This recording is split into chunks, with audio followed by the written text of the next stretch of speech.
Bonjour tout le monde, c'est Apitech et bienvenue sur InfoFerro. L'émission parle chaque semaine d'actualité ferroviaire.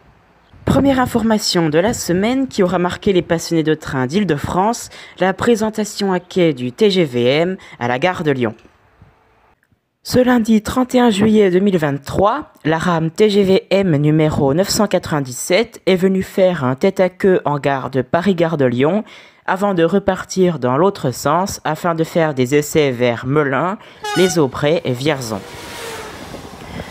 Cette petite escale de 16 minutes seulement aura permis à beaucoup de passionnés de prendre quelques photos de ce TGV du futur qui devrait rouler en service commercial à partir de 2024.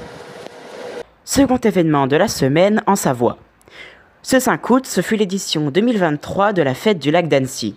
Pour l'occasion, l'APMFS, l'Association pour la préservation du matériel ferroviaire savoyard, organisa 2 circulations spéciales entre Lyon et Annecy et entre Grenoble et Annecy. Un premier train parti de Lyon-Perrache, composé de la CC 65049 et de 3 voitures, se rendit à Aix-les-Bains, et un second parti de Grenoble, composé de la BB 25188 et de 2 voitures afin de rejoindre Aix-les-Bains également. Ces 2 trains se raccordèrent dans cette même gare afin de rejoindre Annecy en s'arrêtant dans différentes gares du parcours avant de faire le retour plus tard dans l'après-midi.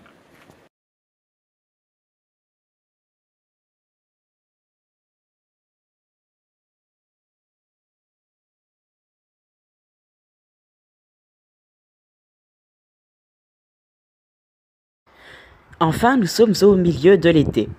Et celui-ci a beau être absent dans une grande partie de la France, la SNCF a tout de même réalisé une étude afin de vérifier la température à l'intérieur de ces trains. Celle-ci nous montre que certaines rames ne sont pas très bien climatisées. Laissez-moi vous faire un petit top des trains les plus chauds de la SNCF. Tout d'abord, les gagnants de la canicule, avec les Regiolis, TGV Duplex Océane et Euroduplex pouvant maintenir la température entre 18 et 26 degrés. Ensuite, en numéro 6, nous avons les AGC, TGV Réseau, Daisy et Ocean Lake pouvant maintenir leur température entre 18 et 28 degrés.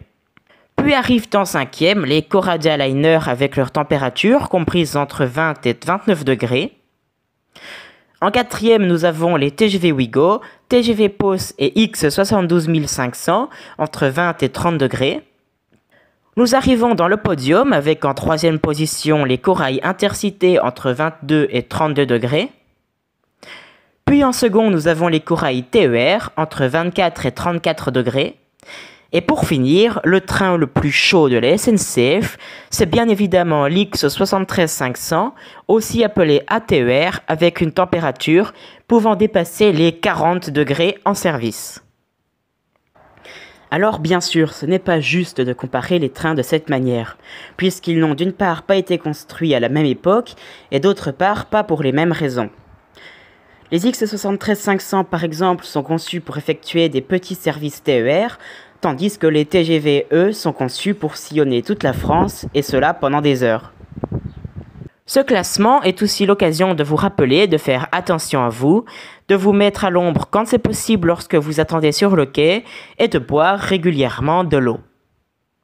Sur ce, c'est déjà la fin de cet épisode, mais ne partez pas puisque j'ai une annonce à vous faire. Il y a quelques jours, nous avons ouvert un serveur Discord officiel pour InfoFerro. Dans celui-ci, vous pourrez être notifié lorsque sort une nouvelle vidéo, lorsque nous avons des annonces à faire et vous pouvez même nous aider dans la réalisation de nos épisodes. En effet, vous pouvez nous partager des images, des vidéos, des articles et des informations qui pourraient être utilisées dans nos épisodes. Néanmoins, ce n'est bien sûr pas obligatoire et vous pouvez tout simplement discuter avec d'autres passionnés de ferroviaire et montrer vos photos sans qu'elles soient pour autant utilisées. Désolé s'il n'y a pas eu d'épisode la semaine dernière, mais nous sommes tous en vacances et nous n'avons pas pu réaliser l'épisode. Sur ce, je vous dis à la prochaine, c'était Apitech et à plus sur InfoFerro.